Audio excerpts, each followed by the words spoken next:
জম্মু তাওয়া railway station থেকে সোজা চলে আসলাম ভগবতীনগর বেস ক্যাম্পে। এসেই দেখি সেই অনেক বড় লাইন পড়েছে এবং সেই রোদের মধ্যে কি কষ্ট নাই পেলাম, কিন্তু কিছু করার উপায় নেই। আমরাও অবশেষে লাইনে দাঁড়িয়ে পড়লাম সবার পেছনে এবং ধীরে ধীরে এইভাবে সিকিউরিটি চেকিং পার করে এন্ট্রি হয়ে গেল এবং এনে ক্যামেরা দেখা মাত্র একটু হতভম্ব হয়ে গেল যে ওরে বাবা কী বা হচ্ছে এখানে। তো এই যে ধীরে ধীরে ভিতরে ফাইনালি একদম RFID কার্ড স্ক্যান করে ভিতরে আমরা এন্ট্রি করলাম। এই যে এখানে লোহার ব্যারিকেডের মতো দেওয়া আছে, এদিক দিয়ে ঢুকতে হয় এবং সব শেষে চলে আসলাম হল রুমে। সবাই একসঙ্গে এইভাবে শুতে হবে, কিছু করার উপায় নেই, 50 টাকা পার হেড।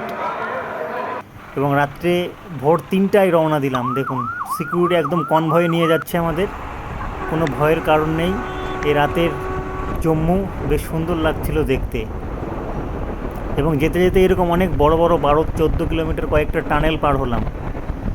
টানেলগুলো পার হতে বেশ ভালোই লাগছিল এবং টানেলগুলো পার হতে হতে দেখলাম এই যে দেখুন আমাদের ভারতীয় সেনাবাহিনী সেই রাতেও আমাদের সিকিউরিটি দিচ্ছে। গাড়িতে করে যেতে যেতে সকাল হয়ে গেল এবং আশপাশে সেই পাহাড়ের ভিউ বেশ দারুণ লাগছিল দেখতে। এবং সবশেষে গিয়ে একটা ভান্ডারায় দাঁড়ালো এবং দাঁড়ানোর মাত্র সবাই গাড়ি থেকে নেমে চলে গেল কিছু খাবার খেতে। তার সঙ্গে আমরাও গিয়ে যে দেখুন কত ধরনের খাবারের দোকান, মানে এগুলো সব ফ্রি।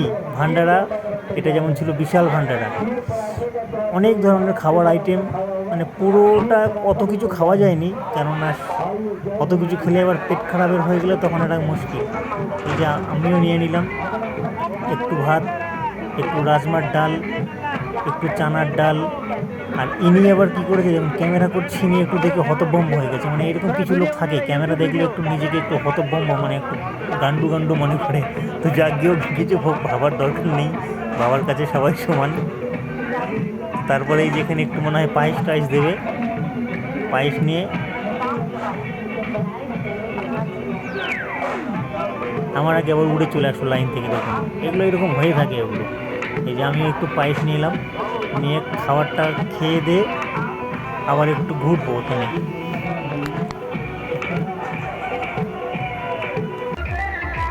খাবার খেয়ে দিয়ে ফাইনালি যে একটু ঘুরতে বেরোলাম। সব দিকে দেখুন কত ধরনের সুন্দর সুন্দর করে সাজিয়েছে।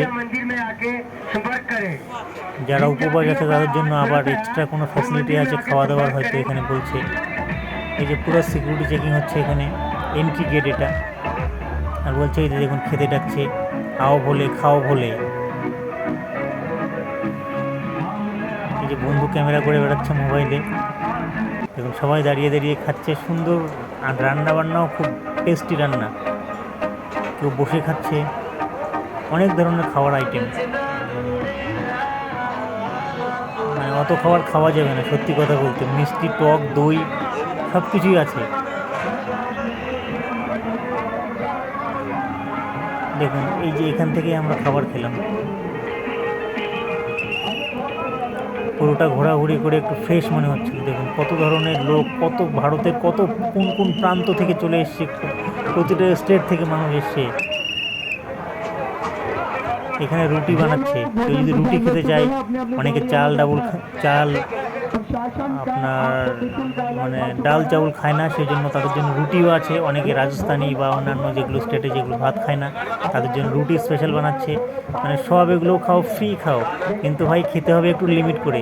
প্রথমবারে খেয়ে দিয়ে যদি পেট খারাপ হয়, গাড়িতে যেতে যেতে যদি প্রবলেম শুরু হয়, তখন হবে আরেক মুশকিল।